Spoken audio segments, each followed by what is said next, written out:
Hi, everybody. Welcome to Cafe. I'm Clarence Reynolds. And I'm Crystal Candy. It's great to be back with you to share all the fun and exciting events that are happening this week. Well, let me tell you, one of my favorite places in town, Orlando Museum of Art. Because it's amazingly always new. There's something always new there. That's right. I know you've shared that with me. I've been a couple times, but I know you know the collection better than I do. Yeah, I mean, and they do big sweeps. As a matter of fact, take a look. I had a chance to go and just tour, and so most of the things that you'll see there are different now. So take a look and aspire.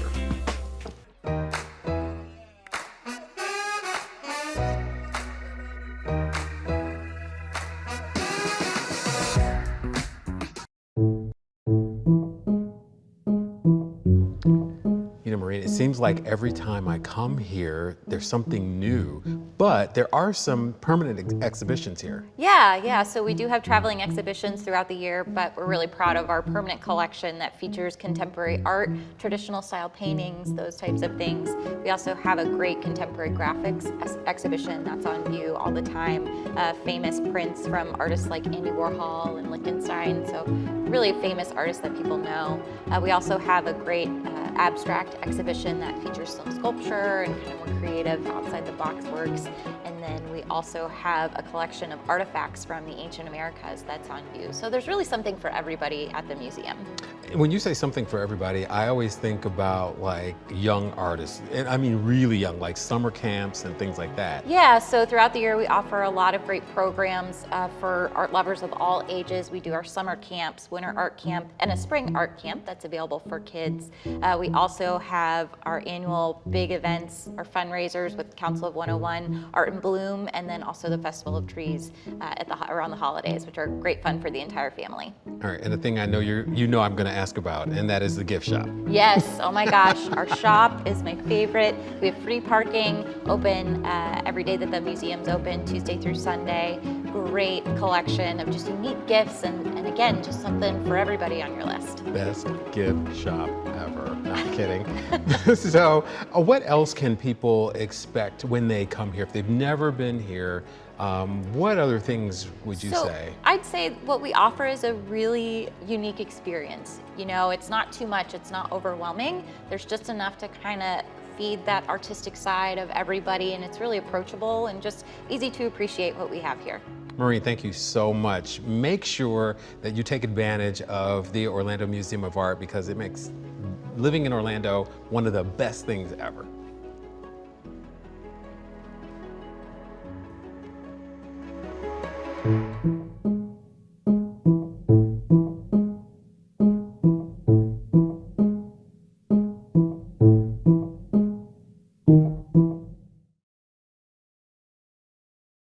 I remember this one time I went there, and I'm always drawn to the things that are like three-dimensional. And this one room had some type of a cool exhibit that came off of the wall and down on the floor, and it was like something had melted, and I was just like mesmerized. Yeah. Lots of Florida artists, lots of Central Florida artists, lots of just really creative things. So, because it's a smaller museum by museum standards, so it's, you know, it's big, but it's smaller than MoMA, you know what I mean? But it has so much and so many diverse things. So there's something for everybody there. Nice. So I really love it there. And one of my other favorite places, the Timucua Arts Foundation, kicks off the week with its Labor Day Jazz Festival and Cookout on September 7th at 3 p.m. This Chicago tradition moves to Orlando with 4 bands across the afternoon and evening, headlined by a quartet featuring award-winning saxophonist Eric Alexander. Nothing says Labor Day quite like a good cookout and a horn section. Your $50 ticket gets you into the cookout and all 4 sets. For tickets, visit Timucua.com. Grab your lawn chairs, snacks, and blankets and head to Central Park in Winter Park on September 10th for a free screening of Shrek 2. This is presented by the Enzian Theater as part of its Popcorn Flicks in the Park series. It's a family-friendly night under the stars, no ticket required. Just show up with your crew and find a comfy spot to sit. If Florida weather puts a damper on the night, keep your eye out for a new rain date. For showtimes and details, visit enzian.org. The Orange County Parks and Recreation's Fish for Fun tour makes its first stop on September 12th at Bear Creek Recreation Complex. Now in its 36th year, this free catch and release fishing event for kids 15 and under includes borrowed poles and bait from Florida Fish and Wildlife, plus trophies for top catches in each age group. There's really nothing quite like the look on a young kid's face when they reel in their very first fish. Registration starts at 7:30 a.m. with the tournament beginning at 8. And for details, visit orangecountyparks.net. Also on September 12th, Lou Gardens hosts its monthly Craft Day, a hands-on crafting session set among the blooms. The beauty of nature around you is sure to spark your creativity. Crafting sessions do have a funny way of turning grown-ups right back into kids again. This is open to visitors of all ages, and the crafting session is included as part of your regular admission. For the full details and to register, visit lougardens.org.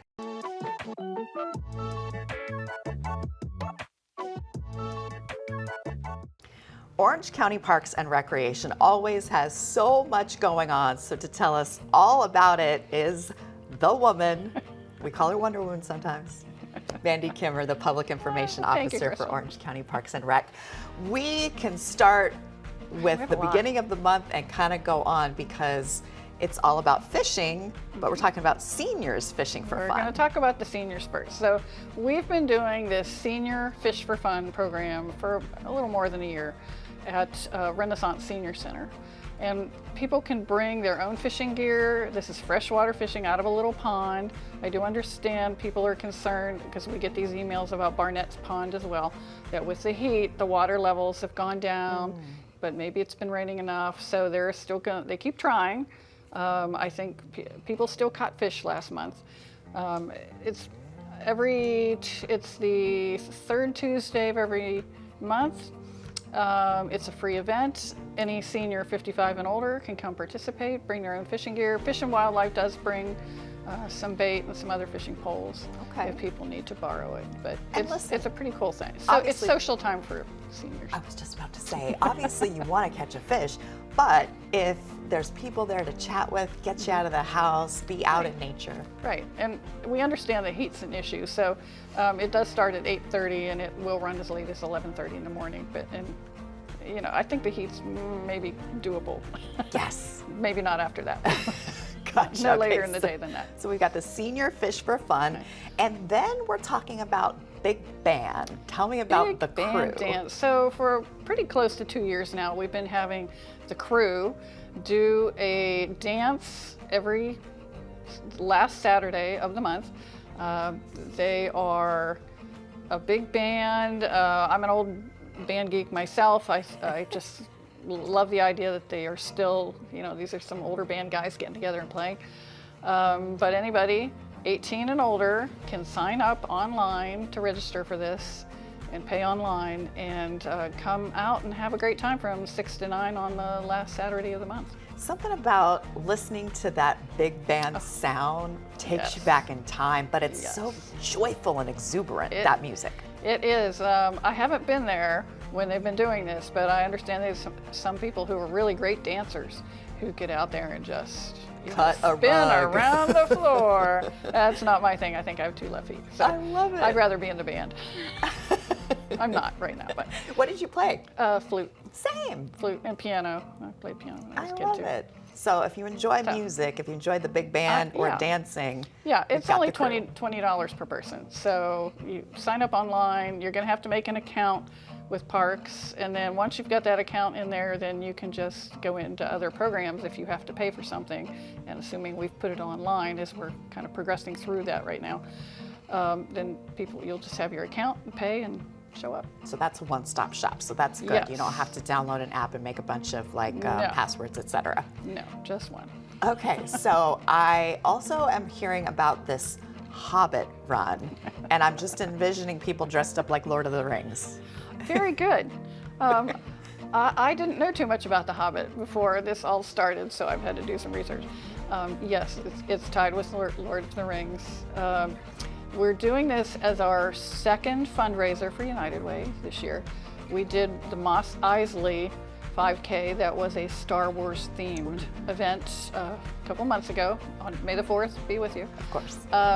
And that went so well. We raised more than $10,000 for United Way. So that we've got sponsors to help with some of the costs, and everything, pretty much everything we make goes right to United Way. People will be able to register online now, and they can do that at ocparks5k.org. That is not on our website, that's the United Way webpage. ocparks5k.org. We have about 60 people signed up already, so that's pretty good. If you sign up by September 8th, you are guaranteed a t-shirt and a medal. We're still working on the design of the t-shirt. I wish I could have had that with me today. It's $25.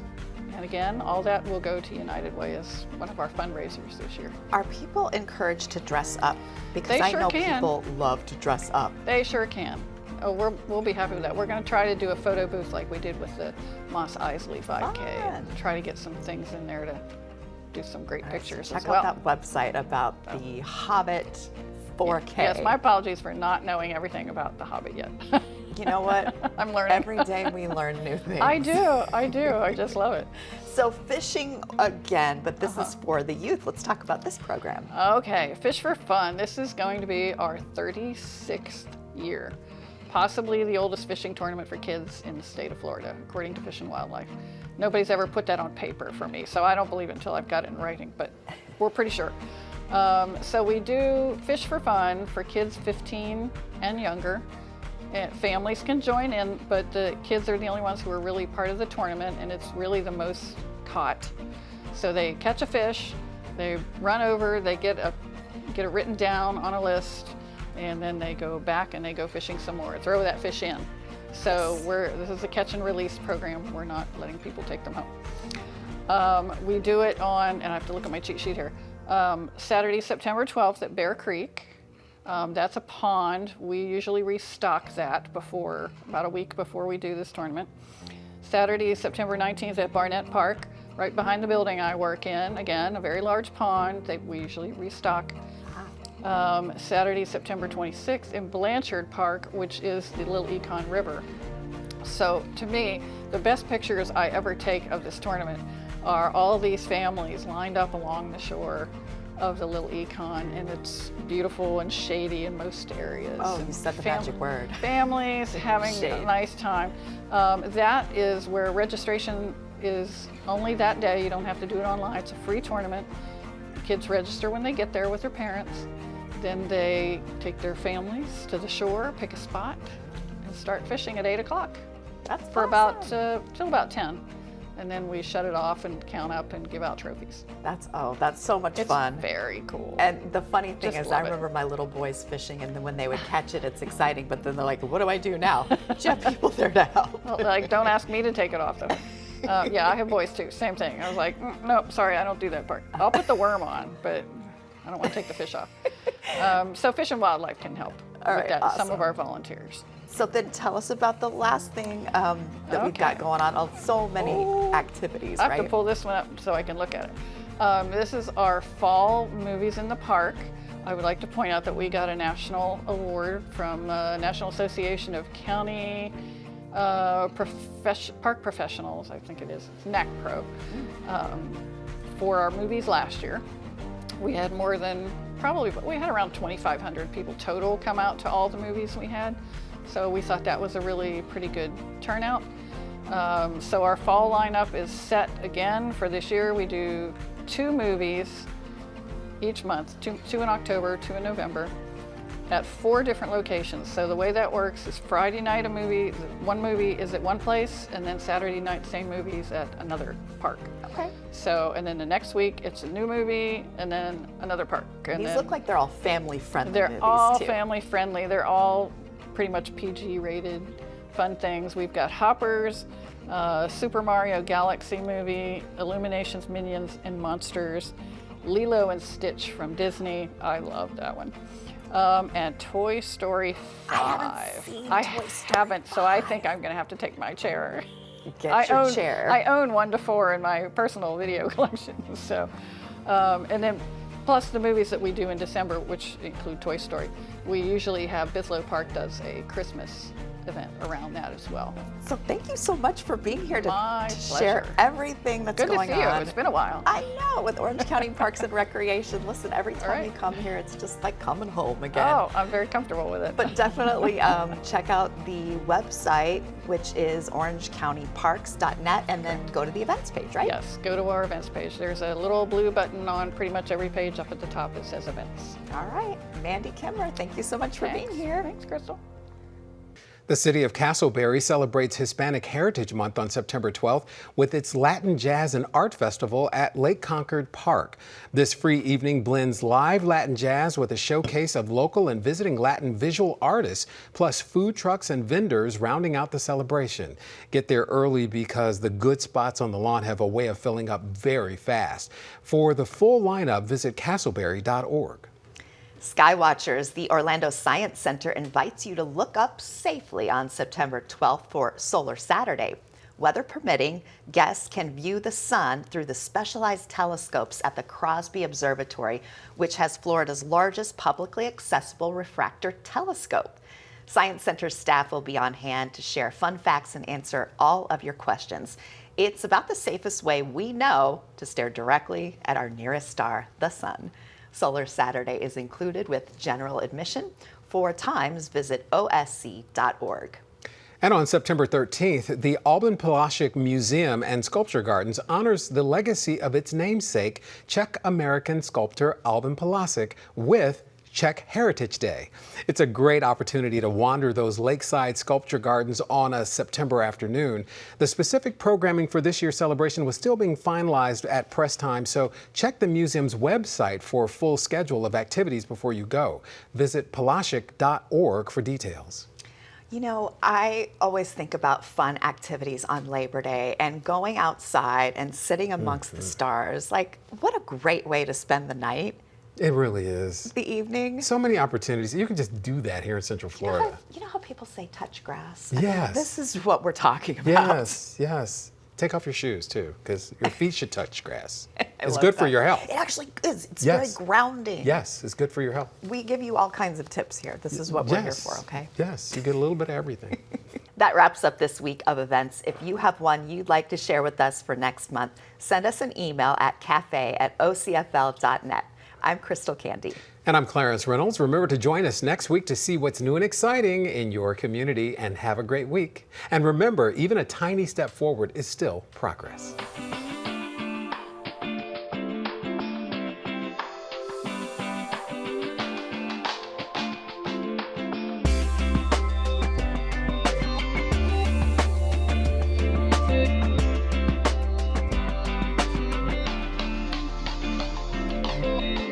Let's see what Carissa is cooking up. In this week's Taste of the Town.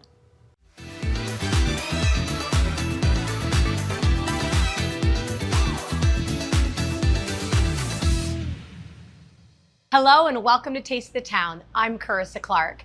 I'm here at Lime Fresh Mexican Grill, and I have the privilege of introducing you to the brand director of operations, Mr. John Pavano. John, thank you. Thank you for having me here. Thanks for coming in today. Well, I am such a huge fan of fresh food, and I have a feeling that you at home might be as well. Fresh goes a long way, and that's what you're known for, am I right? No microwaves, small walk-in coolers. Our food is rotated out about every 3 days. So we try to keep it as fresh as possible. We're not ripping stuff out of bags when you're in the restaurant. Everything from our salsas to our sauces. We cook everything in-house, so Right. we're very proud of that. Right. I am too, because I think it's a big deal. So what do you have for us here today? So this is our play on hot honey. So hot honey has increased in popularity over the years. I'm sure you've seen it in many restaurants. But we decided to go and put it on a flatbread pizza. So we wanted to elevate our pizzas.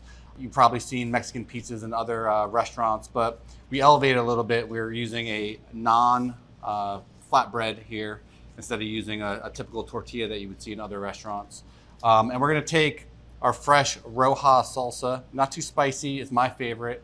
Great for dipping with chips and whatever you wanna put on tacos. And we're just gonna kind of spread it on here. You know, this is gonna be our substitute for what you would traditionally use for tomato sauce on most pizzas. Take our little spoon, and we want to make sure that we're spreading this around because you want a bite of everything in every bite, right? So, and That's right. It's like it's just generous enough too. and we don't want too much on there, because then you get that, you get off the out of the oven and you get that drip come down and it burns your lips. So we don't want that. Don't want happening. that. No. So here we have a mixed cheese. So we're using a cheddar jack mix. Okay. And we, once again, we want to make sure it's generous. Everyone likes cheesy pizza, so we're gonna make sure. And I'm a messy cook, so That's all right. it's like We enjoy it. You get messy in the kitchen, right? when you play sports, you know, you haven't played hard enough if you don't walk out dirty. Right? So That's same true. thing in the kitchen. He is committed to the process. I love it. So we have our grilled chicken here. So we our grilled chicken, what we did is we grilled it, we diced it up, and then we put a small amount of the hot honey on there, so we make sure Okay. it soaks into the chicken. A small amount. A small amount. Not, Okay, a not little too bit goes a much. long way. Remember, we don't want to overpower. So it's the Or- balance with all of these flavors. And we're going to be generous on this too. See, and we can smell it. got a little extra hot honey in there. So let's just kind of add some flavor there. Yeah. So Ooh, love that. I personally am a huge fan, so I'm glad that this is around. You know, everyone's celebrating. So pickled red onions, we do all our own pickling also. So as I said, nothing out of a bag. We do the cut. We want to be generous, make sure we have some pickled red onion. And at this point, after we do this, this is when we're going to cook it. Now we do this a little non-traditionally in the restaurant. A lot of our restaurants don't have ovens, so we had to figure out a way to do it. So we actually cook this on top of a flat top. Oh. So you get a lot of those flavors from cooking on the flat top. Oh, I didn't know you could do So, that. yeah, That's and we great. put a little cap over it. Oh, melt the cheese. sure. We pretty much make an oven on the. That on the is flat cool. top. That's a great So- idea. So a little bit Okay. unconventional. So we have a partnership with Tapanero. We recently just brought in all their hot sauces, and we created a hot sauce bar in our restaurants. So we use Tapanero to make our hot honey. So basically pure honey, some Tapanero, chili flakes, some paprika, some garlic. So after it comes out of the oven, we're gonna kind of spread that around. So we add a little bit of extra sweetness. That is exciting. So we get that extra sweetness on there. A lot of flavor, Sweet and savory. a little bit of sweet and color. savory. Yes, I love sweet and savory. And when we're done with that, we make an avocado ranch. So we use fresh avocado. It's basically fresh avocado ranch dressing. So we're gonna have that little drizzle on there too. Kind of give you a little bit extra flavor on there. Once again, bursting with flavor. Taste buds are gonna love this pizza here. So some more cheese, cotija cheese. Make He's sure we're feeling generous on cheesy. that, yeah. John's feeling cheesy. And top it off with what some people don't like too often, cilantro. So that's an option. Yeah. That's an option So- for you. So if you don't like it, that's okay. This nice, fresh, hot honey Oh, flatbread. this is amazing. Looks I am delicious. so excited to have a bite. I have been waiting. Okay, so here we go.